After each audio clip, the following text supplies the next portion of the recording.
കള്ളാടി മണ്ണിടിച്ചിൽ ദുരന്തത്തിൽ മരണം 8 തൊഴിലാളിയായി വിക്രം റാണയുടെ മൃതദേഹമാണ് ഒടുവിൽ ഇപ്പോൾ കണ്ടെത്തിയിരിക്കുന്നത്. ജയരാജ് ബത്തേരി നമുക്കൊപ്പം ചേരുന്നുണ്ട്. എന്തായാലും വലിയ അപകടത്തിൻ്റെ വ്യാപ്തി വലുതാകുന്നു എന്നാണ് സാഹചര്യം. കുറേ ദിവസങ്ങളായി തുടരുന്ന തിരച്ചിലിൽ കൂടുതൽ ആളുകളെ കണ്ടെത്താൻ കഴിഞ്ഞിരുന്നില്ല. ഇതായി ഇപ്പോൾ പുതിയൊരു മൃതദേഹം കൂടി കണ്ടെത്തുകയാണ്. ഇതോടുകൂടി മരണസംഖ്യ 8 ആയിരിക്കുന്നു. തൊഴിലാളിയായ വിക്രം റാണയുടെ മൃതദേഹമാണിപ്പോൾ കണ്ടെത്തിയിരിക്കുന്നത് എന്നതാണ് പുതിയ കാര്യം. മൃതദേഹം കിട്ടിയത് 6ാം ദിവസമാണ്. ദുരന്തമുണ്ടായതിന് 6ാം ദിവസമാണ് മൃതദേഹം കിട്ടുന്നത്. ജയരാജ് ബത്തേരി. ജയരാജ്, തിരച്ചിൽ ഇങ്ങനെ തുടരുകയായിരുന്നല്ലോ. എപ്പോഴാണ് പുതിയ മൃതദേഹം കണ്ടെത്തിയിരിക്കുന്നത്? ഇതോടുകൂടി തിരച്ചിൽ അവസാനിപ്പിക്കുമോ? എന്താണ് ഇപ്പോഴത്തെ അവസ്ഥ?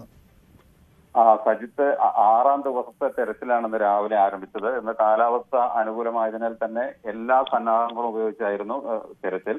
ഇതിനു വേണ്ടി തന്നെ, അതായത് കഴിഞ്ഞ ദിവസം നടത്തിയ തിരച്ചിൽ ഒരു മൃതദേഹമായിരുന്നു കിട്ടാനുള്ളത്. ഹിമാചൽ പ്രദേശ് സ്വദേശിയായ വിക്രം റാണയുടെ മൃതദേഹമാണ് കിട്ടാണ്ടിരുന്നത്. അതുകൊണ്ട് തന്നെ എല്ലാ ഭാഗങ്ങളും തിരഞ്ഞതുകൊണ്ട് തന്നെ ഇന്ന് ആ ഭാഗത്തുള്ള ഗതാഗതമെല്ലാം നിർത്തിവെച്ച് ഒരുപക്ഷെ അടുത്ത പാലത്തിനടുത്തുണ്ടാവുമെന്നുള്ള ഒരു രീതിയിലായിരുന്നു തിരച്ചിൽ തുടർന്നത്.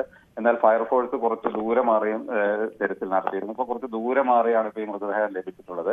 അത് ഈ പറഞ്ഞ വിക്രം റാണയുടെ മൃതദേഹം തന്നെയാണെന്നാണ് വിലയിരുത്തുന്നത്. കാരണം അത് കൺഫേം ചെയ്യണം. അവിടെ നിന്ന് മൃതദേഹം മാറ്റിക്കൊണ്ടിരിക്കുന്നുള്ളൂ. എന്തായാലും അല്പം മുമ്പാണ് മൃതദേഹം ലഭിച്ചത്.